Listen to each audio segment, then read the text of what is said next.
So what about your colleagues now? Is it that they're not aware of this class or what? So everybody is aware now. They did not change the time. I I I hope I hope you've been taking attendance all this while. Yes, sir.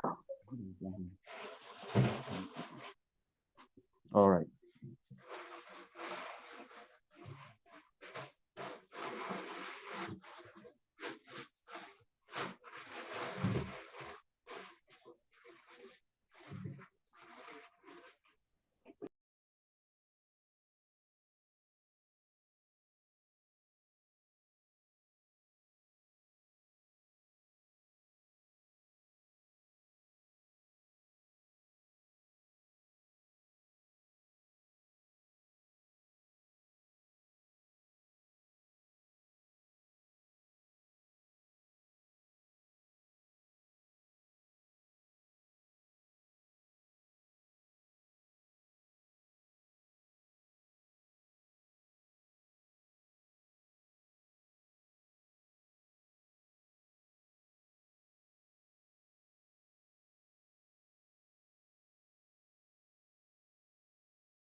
Sir, can you hear me?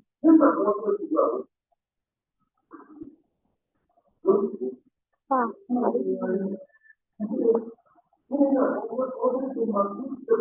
Can you hear me? Hello, Vigo. yes, I can hear you. Me, I don't understand your classmate. I just that they are finding it difficult to log in. If you can make it WhatsApp call. I don't know how you want us to do this, because you should know you have lectures from Monday to Saturdays. You have lectures every 12 o'clock. Why not make sure you make your arrangements to be positioned in a place where your network will be okay? This is not something you should be told.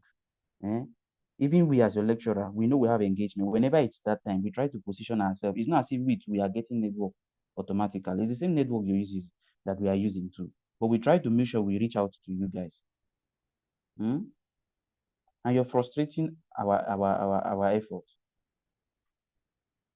Every day we'll get the same report. Every day we'll get the same report. You can imagine a lecturer coming to wait for students. Who does that now?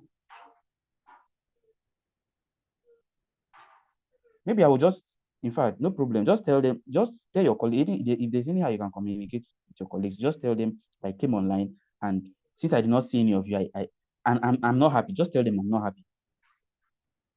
That reminds me, my other colleague, have you been able to reach out to him? Okay, sir. What did you say? I do not yet, sir. We are talking of Mr. Yemen. Abi Dr. Yemen. Yes. No, I've not reached him. You should now, because I think I just have about 3 engagement with you people. If I meet with you maybe 2 to 3 times, I think I'll be rounding up my session. Then he's going to take over from where I stopped. Okay, maybe a week to the day that he'll be rounding up, I'll now involve him because he's in the group chat. I thought the lecturer to inform him. I don't know that I did not inform him, but since he told me now. So how are we going to handle this now? Should we still wait for others? Huh? Yeah, I think the problem All right now. he will not go, and the lecturer will not do it. I'm sure the background is not important. It is. I don't know where you are. And Mrs. things are complicated. You know what? Do a private. Chat me up. Chat me. I can't hear you well clearly. Chat me up. Let me step back. You can check. Are you hearing me, sir? Are you You say hearing me what? now? Yeah, I Are you can hearing hear what you. I'm I said saying now? mute yourself. Mute yourself and chat me up. I can't hear you. Your background is noisy. Is it still noisy now? What were you saying? Okay, what I was trying to tell you was, the thing is, most of the will be in class and the lecturer will not be online. So I think it's also affecting us. It's just you, Mr. Ferdinand, and Mrs. William are the people that are constant. The rest of the people are not. Even Mr. Joseph Asylum. Like last week, okay, this week he wasn't even. He just said that he'll be in class, and then he logged in around 1:30, saying that the network was bad, and then we all were there waiting. So I think that's one of the problems that we're facing. I don't know. We are all of us are aware that we have lectures. You understand what I'm saying now? Because this is 22 minutes into the class, and you're just Chisom login, and the letter went off. It's okay now. All right now, no problem now. I'm waiting. Okay, sir. Can you hear me? Okay, I have to log out now to call them. Yes, I have to log out now to call them. You didn't come. All right. You didn't.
C-ISOWN.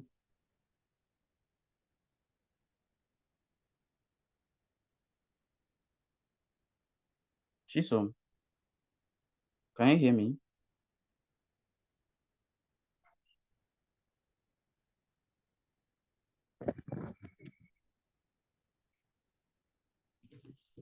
Hello, Chiamaka.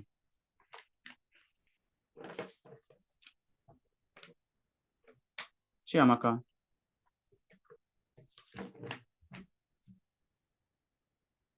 Why? Hello, sir. Good afternoon. Chiamaka, how are you? Very well, sir. Thank you. And how are you too?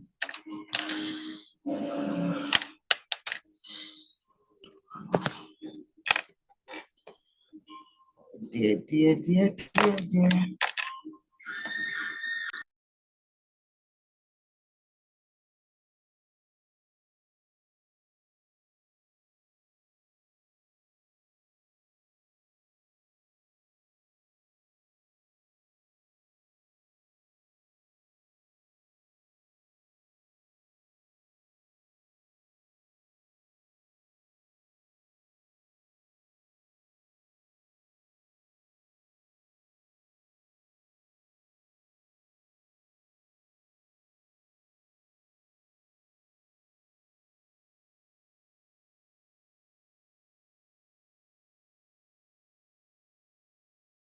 Chiamaka. Chiamaka. Hello, sir. I can hear you. Good afternoon, sir. Please, I don't know. Is it that you people are not aware of your classes again or what? Yeah, right, sir. Sorry. Sorry, sir. This thing you people you'll be waiting for your lecturers will be waiting for you. I don't know how you look at it. It doesn't make sense. Does it make sense? Sorry, sir. No, sir. Every day I'll be the one to be forcing your classmates to call your how is it called your class rep to call you guys. It's not funny, oh. It's seriously not funny, and it's so it's annoying that you're not even considering, as in you're not even giving the thought to it. Chisom, can you hear me? Hello, Chisom. Chisom, can you hear me? It's obvious Chisom just came online and went, is it his or her way to wherever she likes. It's okay.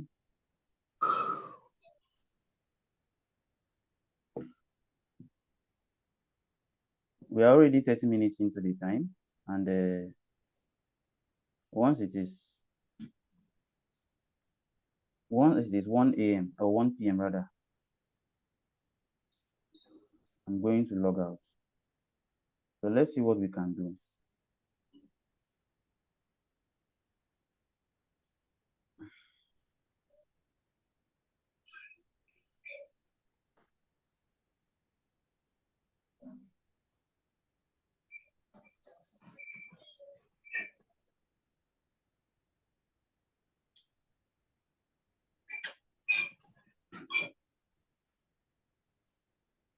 So Chiamaka, where did we stop the last time we met? Stop at stateless person, or rather the challenges. The You challenges of what? mentioned the stateless person and human rights. I think so. You mentioned human rights. That was when the problem started. That's a network problem. So that was the last thing I heard. That is human rights. But About. I talked about internal displaced persons. Yes, IDP. Yes, you mentioned I that talked about as well. I talked about Protection. protection. Protection. Yes, sir. I talked about resettlement, right? Yes, sir. Resettlement. Oh, okay. So we'll now be looking at the United Nations High Commission of Refugee. United Nations High Commission of Refugee. That is UNHCR. After which we will now be looking at the focus of social work practice on social institutions and family relationships. I hope you're getting the point. Sir, please come again. I said we'll be looking at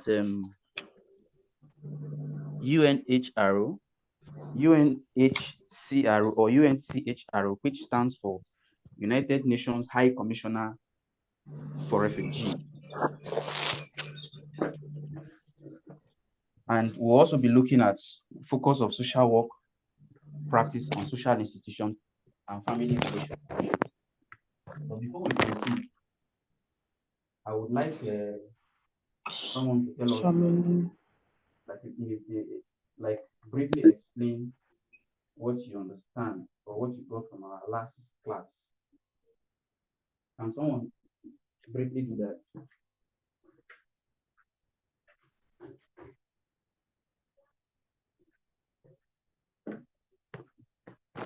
I hope I'm being heard. Am I being heard? Yes, sir. Okay, I was saying that for those who were in class last week, someone should briefly tell us what we discussed last week. I remember we talked about some concepts of refugee and refugee situations, like stateless person, like economic migrants, refugee resettlement, and internally displaced persons, as well as protection. So someone should briefly tell us what he or she remembers in our last class.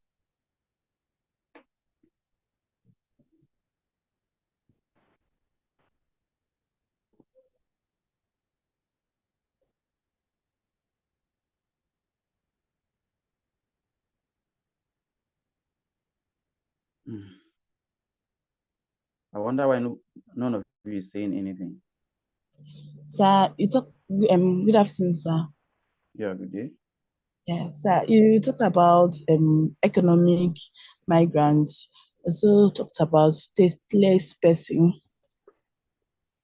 Okay. and the internal displaced person. All right. So who is referred to as, or who, in refugee situation, who can be referred to as a stateless person?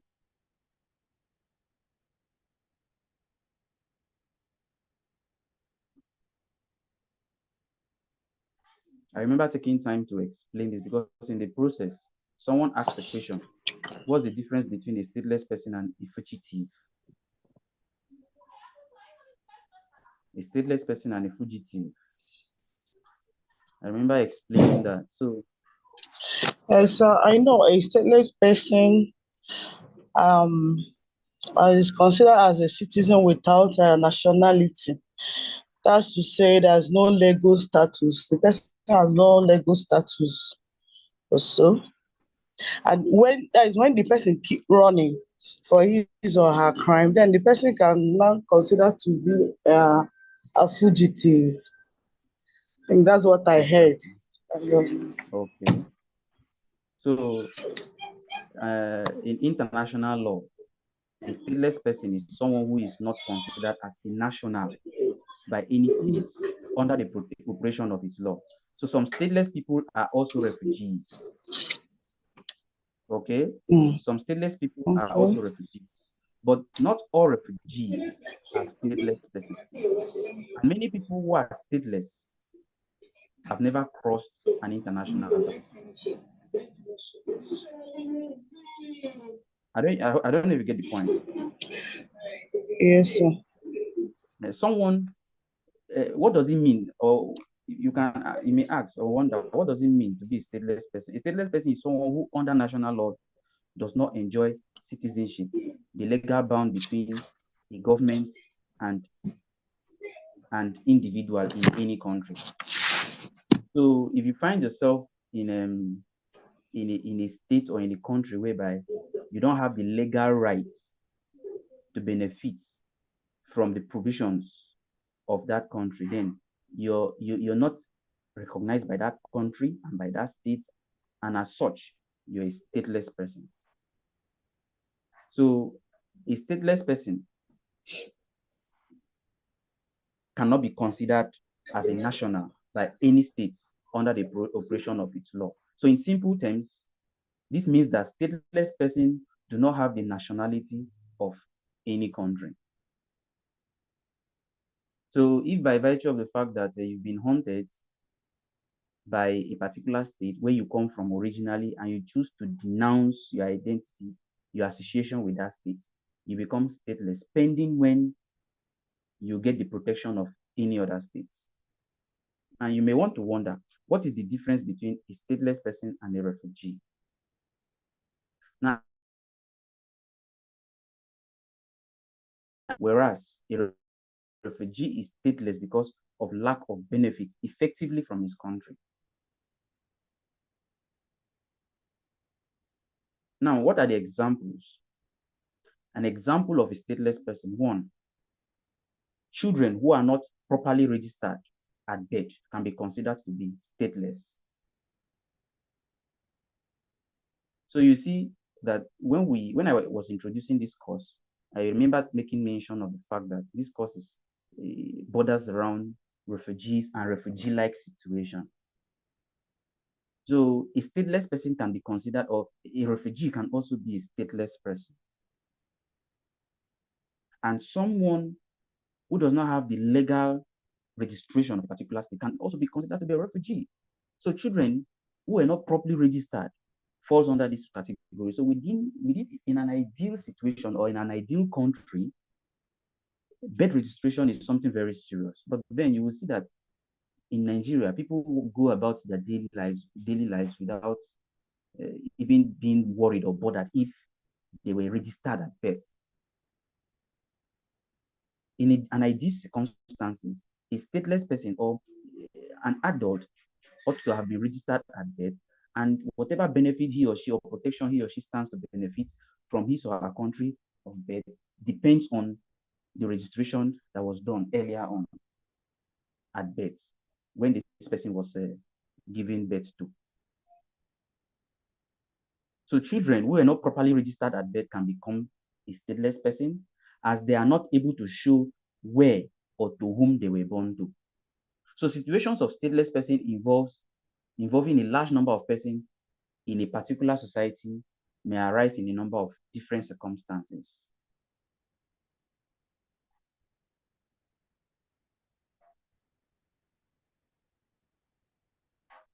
I hope that is clear. Can we proceed? Hello, unmute yourself and speak. Yes, if that sir. is clear. Oh, okay. Now we will be looking at, let's go forward. Now let's proceed as we look at the refugee camp, what refugee camp is all about.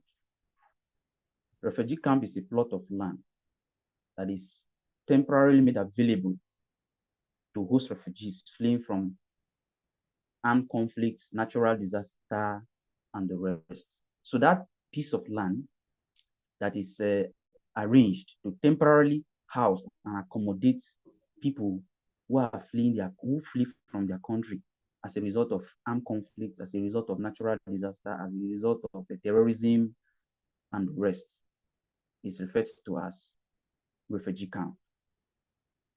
Now, United Nations agencies, particularly the United Nations High Commission of Refugees and other humanitarian organizations, are saddled with the responsibility of providing essential services in refugee camps, including food, including sanitation, including health, medicine, and education. Now, you see that all these borders on promoting the rights of these individuals affected by whatever conflict or whatever situation that led them to them becoming a refugee.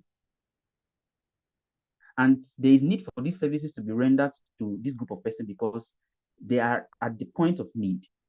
Because the challenge they are facing that put them in that situation will further or has further incapacitated them, which will also expose them to becoming more vulnerable. And as such, these humanitarian agencies have to stand or come to the picture to help build the capacities and to help them cope with the challenges, as well as rehabilitate them, providing the necessary rehabilitation to bring them back to their mainstream of social functioning. And that is where we as social workers come in. We play a pivotal role in ensuring that while rendering psychosocial support, while rendering services to these refugees, people who are saddled with these responsibilities are not taking advantage of the refugees, and to ensure that the host countries too are not abusing the right or limiting them from getting access to some services which would be against their fundamental human rights. So these camps, ideally, refugee camps are located at least 50 kilometers away from the nearest international border to deter camp raids and other attacks on the civilian occupants. So you might be asked, what is refugee camp? And why are refugee camps situated or located 50 kilometers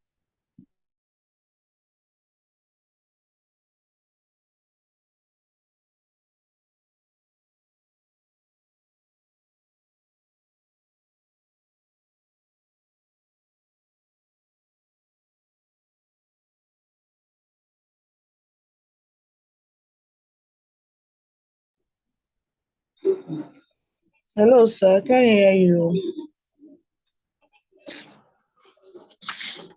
Me too, I can't hear you, sir.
Hello. Hello, sir.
Hello?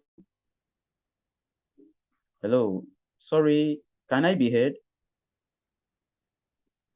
Yes, sir. Okay, sorry, I had a call. Sorry for that break in transmission. So then, you might be asked, what do you understand by refugee camp? And why are refugee camp located 50 kilometers away from the nearest international border? So you should be in a position, or you should know what is expected of you. And like I said earlier, the reason why this border or this camp is set 50 kilometers away from the nearest international border, possibly from where they migrated from, is to deter camp raids and other attacks on the civilians. So that means wherever you refer to as a refugee camp must be a place that is safe enough. Remember when I was talking about resettlement earlier on, when I told us about what we mean by resettlement, I said in some cases, a place where the government approve, a host communities or host country agrees or approve to host or to keep, to accommodate refugees along the line might not be enough to accommodate the refugees or might not be safe enough for the refugees. Knowing that that location might expose the refugees to some certain dangers might likely lead to these refugees being relocated to a better place. And the process of relocating these refugees to a better location is what we refer to as resettlement.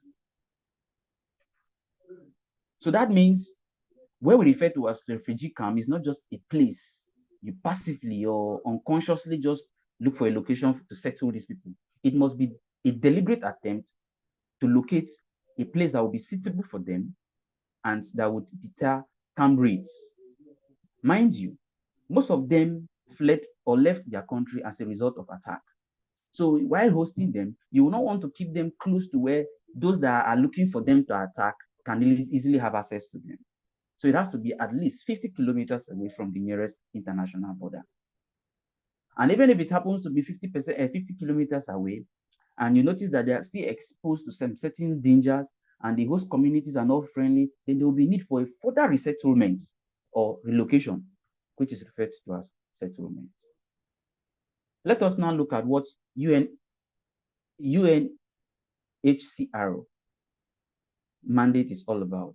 Now, the UNHCR, which stands for the United Nations High Commission of Refugee mandate, is the rule and function of this agency as it sets forth in the statutes to elaborate how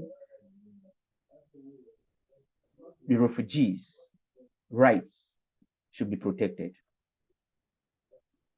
And in its mandates, it ensures that modalities are in place to seek for permanent solution to the refugees or those refugee situations. The UNHCR has an additional mandate concerning issues of stateless persons. So they are not just interested in refugee situation or refugees, they are also concerned about stateless persons. And as it's given a designed rule under Article 11 of the 1961 Convention on the Reduction of Stateless Persons, this agency requested, or by the request of the General Assembly, have promoted the 1954 and 1961 Stateless Person Convention and has helped to prevent stateless persons by providing to states technical and advisory services on nationality, legislation, and practices. So apart from setting modalities in place to ensure that the rights and protection, or ensure the rights and protection of the refugees, they are also concerned about stateless persons. So by rights, or given to their mandate, or in line with their mandate, it becomes very difficult for anybody to say that he or she is stateless. In fact, there are some persons that can even have dual identity or dual citizenship. For example, we know of some Nigerians who are citizens of Nigeria and also citizens of the United States and as well citizens of the United Kingdom and the rest. So it's as a result of the UNHCR's mandate that they make it possible and try to push for to ensure that people's rights or people's rights are being recognized and try to reduce and, if possible, eliminate or eradicate a situation where the person can be stateless. And that is why once a person is considered a fugitive or considered wanted by oppression, let's say the Nigerian government has declared Vigbo, for example, wanted, and the Vigbo is on the run, and because of that fear, Vigbo could not come back or cannot come back to Nigeria. Based on the UNHCR's mandate, Vigbo can anchor on their mandate to seek for recognition in whatever country he or she finds herself, to get their protection. So it's on that note that you can rightly say that a stateless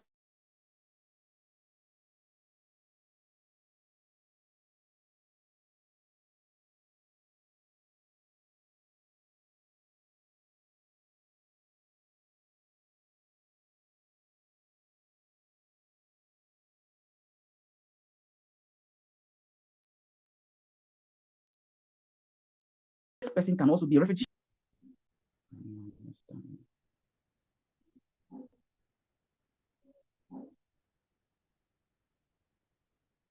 Hello, can I be heard? Yes, sir. Okay. So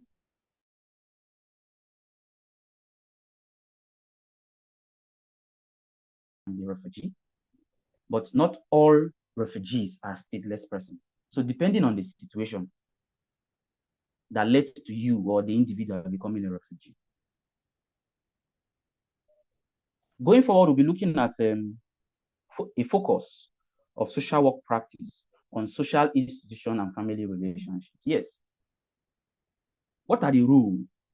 What are the important, the pivotal roles played by social work profession as it concerns social institutions that are bordered around refugees, refugee-like situation, asylum seekers, stateless persons, internally displaced, and lots more.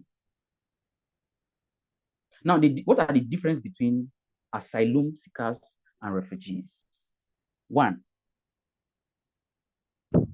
by contrast, or the term refugee, like I said earlier, refers to a person who is seeking international protection, but whose claim for refugee status has not been resolved. You say you're a refugee, fine, by default, given to the fact that you've succeeded in fleeing from your country to crossing an international boundary to another country, now you'll be given a place to settle, which is a refugee camp. That makes you a refugee by default.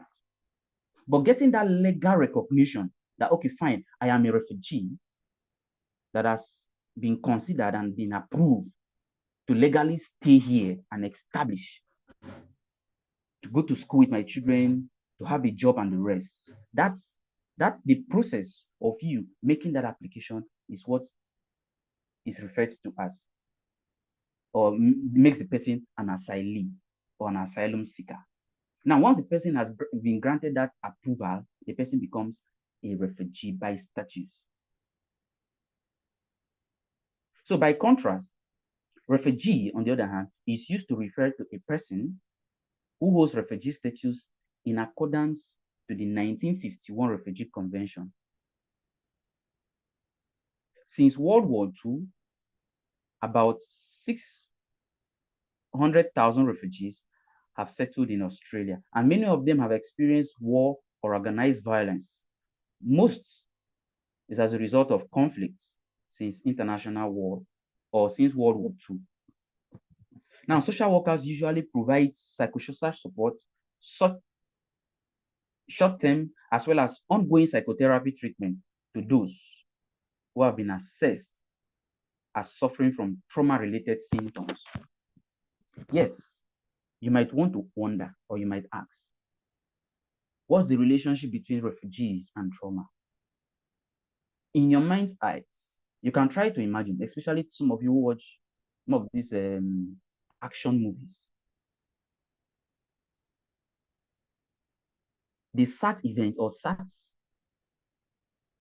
activities that takes place in the process of running or fleeing from armed conflicts.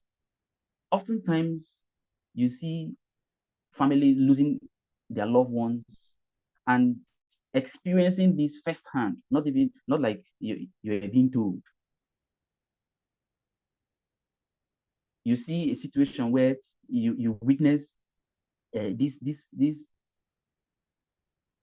bandits or these terrorists or the enemies fighting, killing a family member in your very before, that could lead to trauma.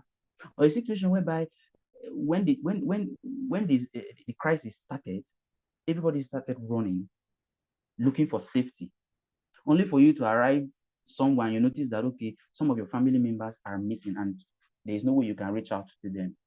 You can only come with one conclusion that, that means that bomb blast must have captured them. That means they are dead. That too could lead to trauma. So that's where social workers come in. We try to see how we address and render psychosocial support or therapy, psychotherapy to those who need treatment and to those who've been assessed as suffering from trauma-related symptoms. What are the common reactions after traumatic life events must have happened to these refugees in the course of fleeing for their life or for safety? One could involve anxiety, panic attack, flashbacks, depression, grief, dissociation, sleeping problems, irritable or aggressiveness, emotional stress, eating disorder, psychosexual problems, and inability to plan for the future, as well as preoccupation with the past. All these are problems associated with refugees as a result of what happened that made them flee from their natural abode, from their place of origin. So a lot happened. So those people you see fleeing, they are coming with a lot of problems. Some in the process might have lost their parents, some must have lost their children, some have lost their husbands, their wives, and the rest. So after the hurdles, trying to look for a better place to settle, there will be a lot of flashbacks that will result to anxiety, that will result to sleeplessness, that will result to loss of appetite, that will result to inability to plan for the future and even forge ahead. And remember, one of the core responsibility or the core role of social work, where social work stands, is to promote social justice, is to ensure that we render services, psychosocial support, to build the capacity of vulnerables, those who've been hampered, who've been hindered by life challenges, to help them function maximally. And we see these refugees coming from this background. So social workers are well positioned to see how to help these refugees and those in refugee-like situation, namely stateless persons, internally displaced, and lots more, to see how they can come back to their mainstream of social functioning. Some refugees too may have symptoms of post-traumatic stress, what we refer to as PTSD, including intrusive thoughts, bad memories, flashback, nightmares, stress-related psychosomatic illness are common among the refugees. A person from a refugee background may present symptoms that are associated with psychological problems such as depression, such as anxiety, such as grief, such as trauma symptoms, emotional stress, or suicidal thoughts. Now, the problem behind it may be their experiences of torture or the trauma and the needs to be that needs to be addressed. Like I said earlier, you can imagine a situation whereby you're with your family members and all of a sudden there is an attack and they are looking for a particular person in this community. And in the process, they go from door to door, killing one or two, and you're there to witness what is happening. Your loved one being murdered in cold blood. Why running for safety? Eventually, you will come to reality that, I actually witnessed my loved one being killed this way. It will affect you, definitely. And that is where the profession of social work comes to play, to see how to address this problem and help members who have been affected this way to go forward in life.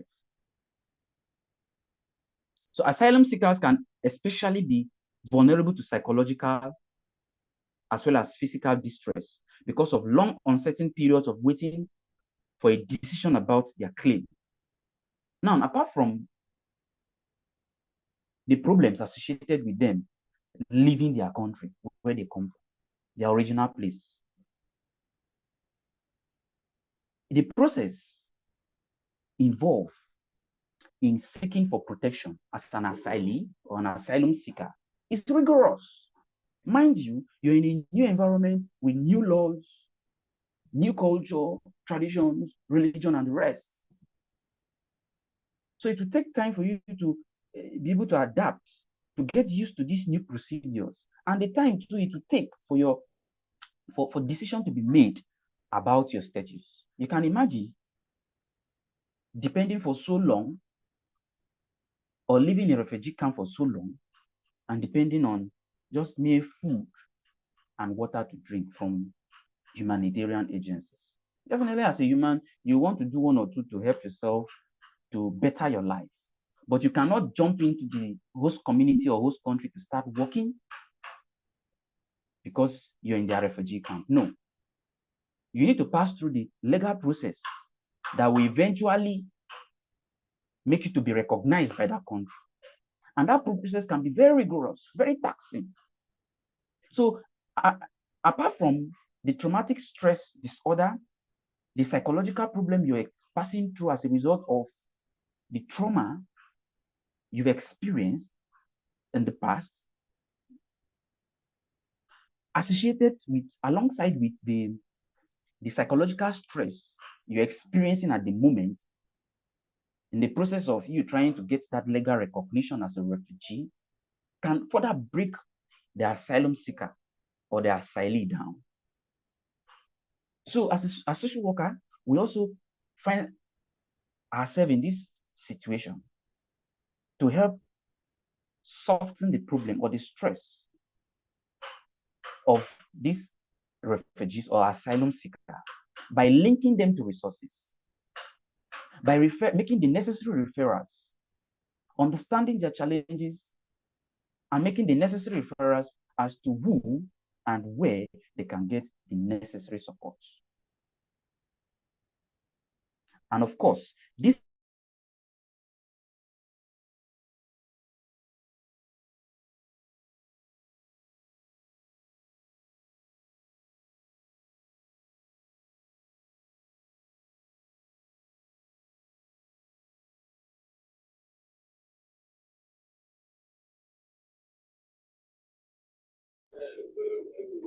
Hello?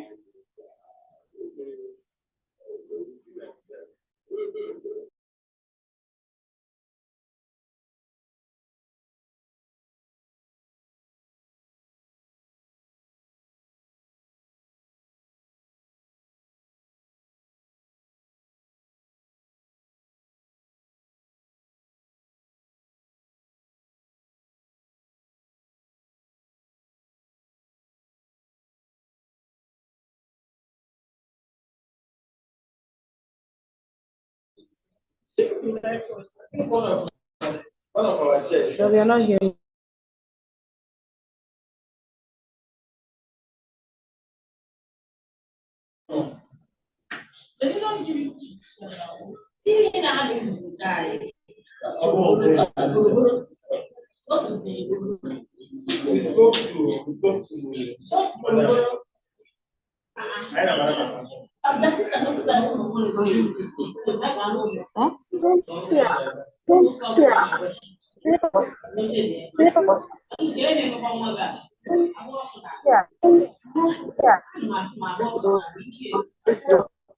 I'll be coming down. I'm coming now.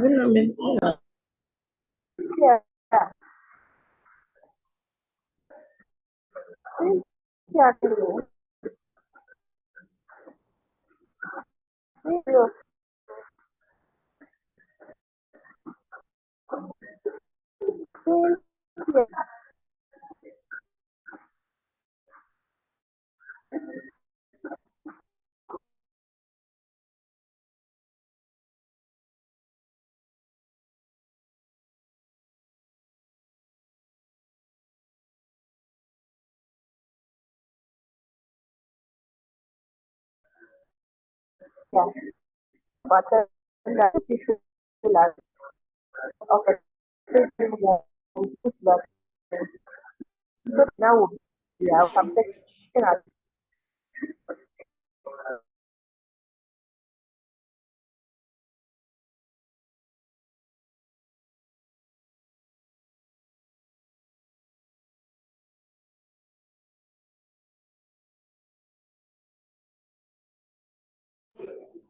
So unmute yourself and speak if you can hear me. Hello, sir. Hello.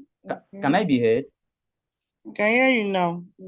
Okay, fine. So the asylum seeker or asylee might find it challenging to navigate through the rigorous process of trying to get that legal status for him to be recognized. So we also try to see how we can link them to resources and help them navigate through this rigorous process. That's where we come into picture. Some refugees arrive knowing no one and need to build a social network from scratch. So social work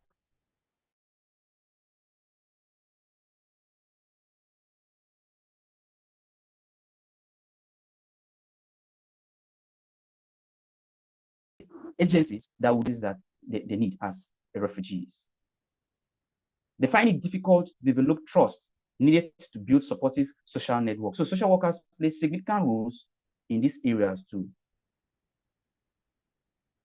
Although it might not be necessarily related to culture, social workers help their clients to understand and to validate their cultural differences in values and communicate with them effectively by helping them to focus and establish rapport.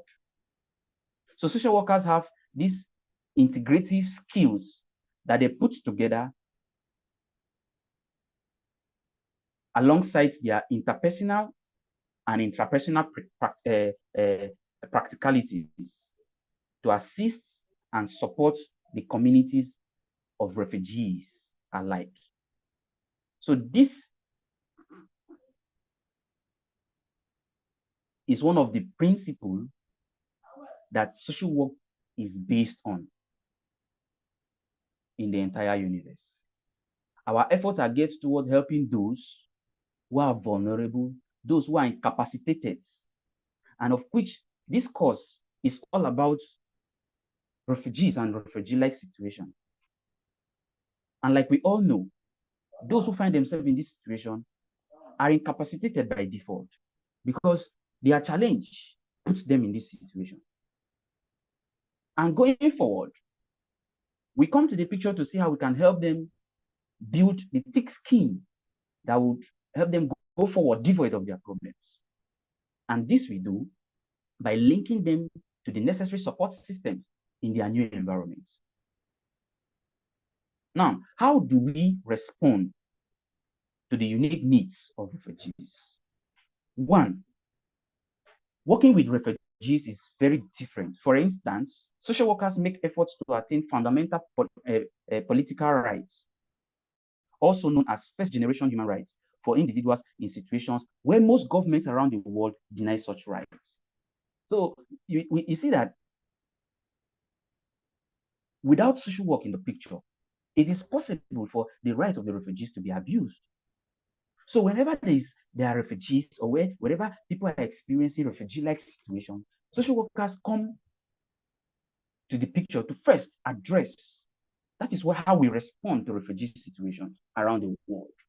We come to the picture to see how we can help address issues, problems, policies raised by the government or the host communities and the host country that are against the fundamental human rights of the refugees.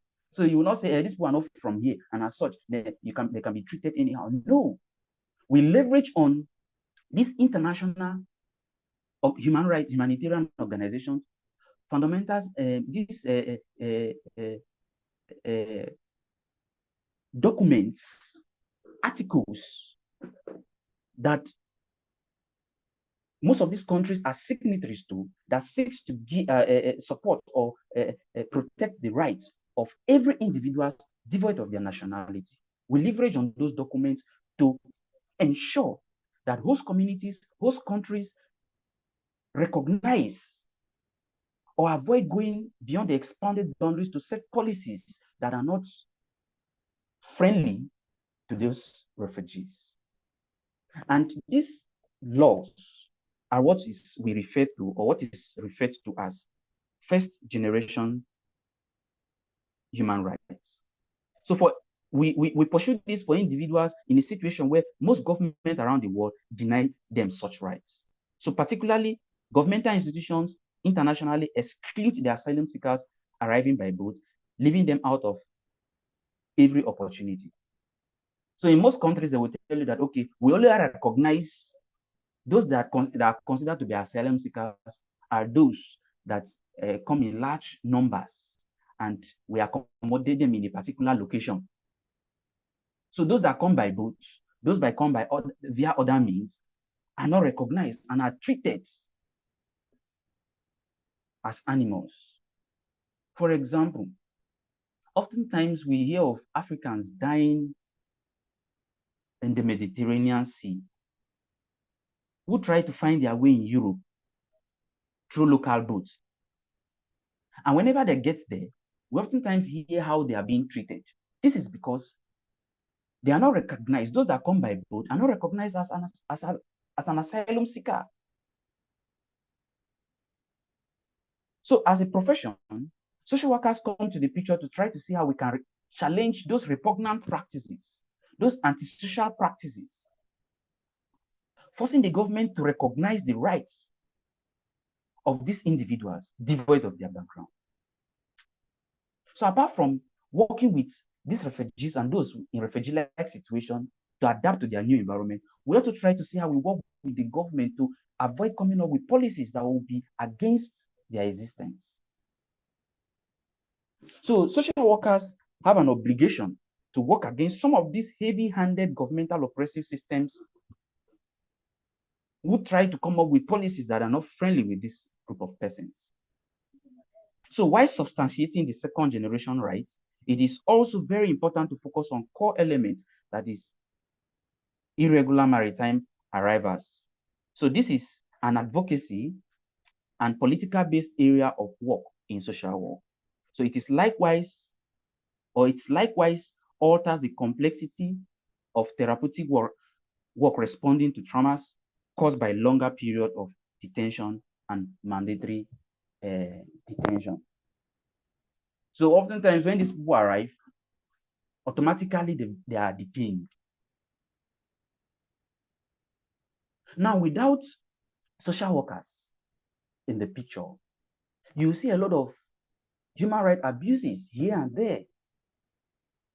If you go over the internet, you hear of situations whereby people complain that just because they are blacks or because they find themselves in another country, in a foreign country, they are being arrested unduly. And some persons have been kept in detention for a very long time, even without being attended to. So social workers in refugee situations come to address situations like this and ensure that the rights of refugees are recognized. And they are being assisted not to go through these challenges to further put them in a situation that will worsen their vulnerability, because whatever they are fleeing from in their host country or in their homeland has placed them in a vulnerable situation. So for that, a further stressful situation or a rigorous situation like unlawfully detaining them and not recognizing them or not allowing them to express their rights would further worsen their situation. And that is how we as social workers will respond to refugee situations. I would like us to stop there because we started late. That's why I even decided to go this far. So when we meet next time, we'll be looking at important code of ethics useful for social workers or social work practice guidelines in refugee situation. Earlier on, I think that was in your year 2, you did something like ethical code of conduct of social work. Now, there are some ethics, there are some principles as a social worker you need to adhere to, pay attention to avoid putting yourself in a dilemma, to avoid worsening the situation of those you're working with, and to avoid putting yourself in a tight corner that will put you in a troubled situation, problematic situation, while trying to assist those who are in problems. So what are those codes of ethics that a social worker must abide by, that must guide the social worker while rendering support to refugees or while responding to refugee situation? That is what we will look at for when we meet next time. And I would like to implore you to see how you can do some research so that when we meet next time, we will have an interactive session. I don't know if there's any question. Please, if you have any question, feel free to ask.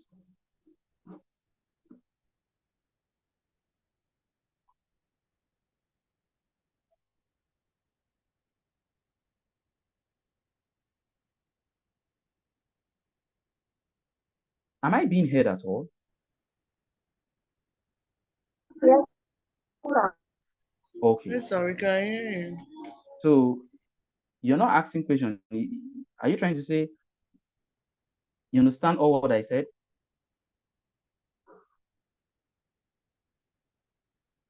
You're trying to say all what I've been saying you is clear, right? And if you Yes, ask sir. question, you can boldly write something on what you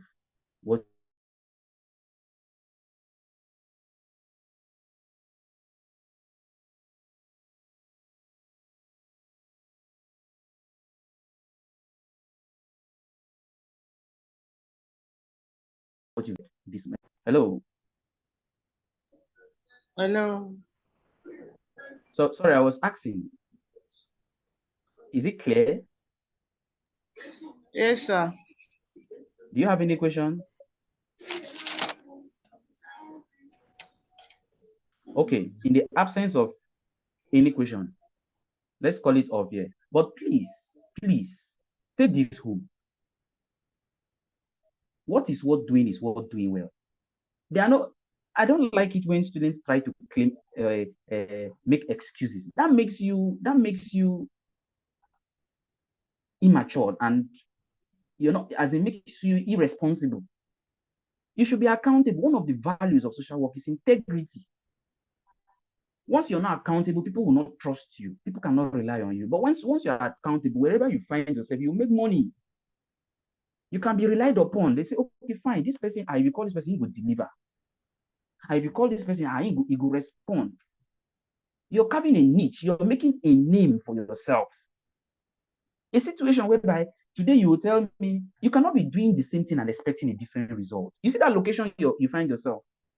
Some of you tomorrow, you go to another place and you'll be looking for, I find it difficult to access network. I cannot log in, I cannot do this. Those excuses are flimsy excuses. You might think it's funny, or you think you're smart, you're finding your way. You're just making yourself irresponsible. You're just sending a message. Because by the time you keep saying the same thing over and over again, what message are you sending to others or to people who are assessing you to know the kind of person you are? I don't like a situation where I will come to class. I was not brought up that way. At least I was taught by people. And I can't remember a situation whereby I allow my lecturers to wait for me. It's not good now. And if we allow it this way, what kind of students are we breeding? I'm not saying this Sorry, just to sir. myself alone. I'm not Sorry. just saying it to myself alone. At least it also applies to others, even my colleagues. If you see yourself